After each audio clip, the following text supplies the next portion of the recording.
Hello everyone and welcome back to a new video. In this video, I'm gonna show you guys how you can fix service now on Volkswagen. This solution will work for the Volkswagen Tiguan, Volkswagen Golf, Volkswagen Polo, Volkswagen Touareg, Passat and the Touareg. So this warning usually indicates that your vehicle is due for scheduled maintenance, such as an oil change, inspection, or other routine service. First, check your vehicle status via the dashboard infotainment system. It will show the specific service items pending.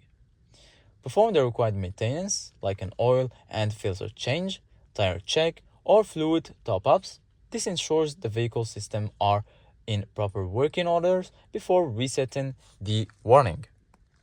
Then, if everything is good, you can reset the warning by going to your dashboard, and then all you need to do, guys, is make sure you go here to the driving data and then go to range.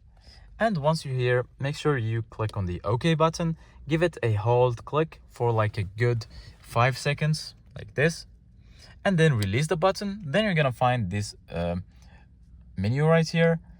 Go down and click on reset oil service, and then you're gonna be able to reset your warning. Thank you guys for watching. See you guys in the next video.